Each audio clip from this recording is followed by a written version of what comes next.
First Chronicles is a part of a collection of historical biblical writings. Chronicles are a part of the Jewish and Christian Bibles. The Book of Chronicles traces the history of Israel from the beginning, starting with Adam and continuing until the fall of Jerusalem and subsequently the return of the Jews during the reign of Cyrus the Great. This history of Israel is told through a priestly perspective. Chronicles is a look back at Jewish history. The book was written after David's descendants were no longer monarchs of Israel. The writer wanted the people to remember the royal Davidic lineage, for God had promised a future ruler would rise from that lineage. Understanding their history gave Israel an understanding of who they were in the eyes of God and how He loved them. And that's an important note because Chronicles was penned after 70 years of exile in Babylon. As a result, Jewish political and social power resided with religious rather than political leaders. The nation preserved the culture and history and restored their relationship with God through telling Israel's history through the priestly perspective. Israel was a nation that God promised to deliver salvation through the Davidic Messiah. When David became king, the 12 tribes of Israel were divided. He chose Jerusalem as the capital because of its elevation and because it was an area that did not have an affiliation with any of the tribes. The nations surrounding Israel were enemies of Israel. Given that historical context, the historian is showing how David is seeking to unify his nation. After he builds a palace in the city of David, he knows that symbols are important to unifying his people. For the people of Israel, no other symbol is more important or unifying than the Ark of the Covenant.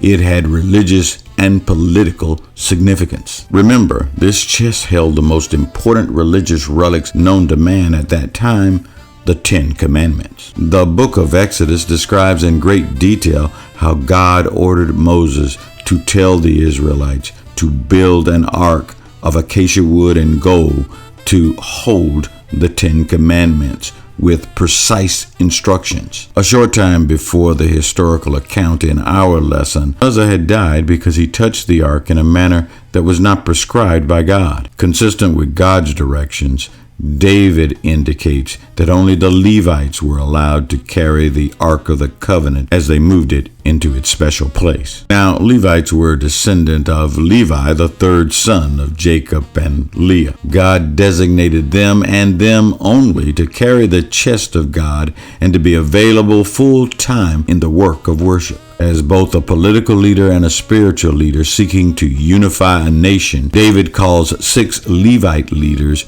and 2 priests. The writer gives pretty detailed descriptions of the different regions these men led. These Levite leaders were from around the nation. Even with only Levites bearing the chest, all of Israel could still see leaders from their area as a part of this grand processional. David knew the importance of diversity in building trust and unifying a nation. Then and now, it is important for political and spiritual leaders to use their power to unify, recognizing that people need to identify with authority and embrace it in a trusting relationship. Even today, we have national celebrations that remind us of the common struggles, the sacrifice of our ancestors, those unifying events that make us all Americans. The writer here in Chronicles is showing how David has called all of Israel to assemble in Jerusalem to honor the blessings of God. If you think about it, it's easy to forget the victories when you're surrounded by enemies who want to destroy you. By recounting this story of David's reign, the writer is reminding Israel of the blessings of God that made this sacred march possible. David instructed the Levites to consecrate themselves so that they could carry out their appointed responsibilities to transport the ark. Thousands gathered to watch this sacred symbol put in its place, and David and the Levites and others dressed in their finest linen. God had commanded the people to carry the chest with poles on their shoulders, careful not to touch it with their hands, and they followed those instructions with care. To celebrate the placement of the chest and God's help carrying this heavy load, they offered burnt offerings of 7 bulls and 7 rams to him, playing every kind of brass, percussion, and string instrument. This was a royal and festive occasion.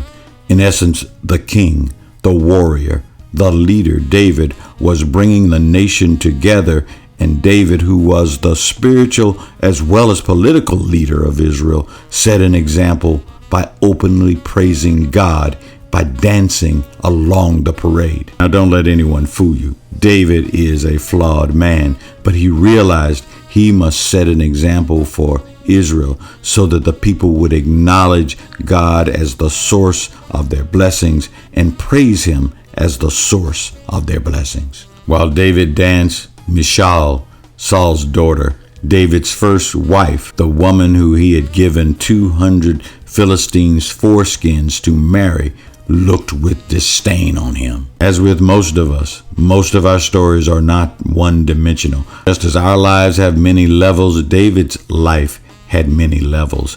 Some of those levels are good, and some of those levels are bad. But throughout the Bible, God has done his perfect will through flawed people, and he still does it today. That's the lesson for this week. Have a great week. Bye.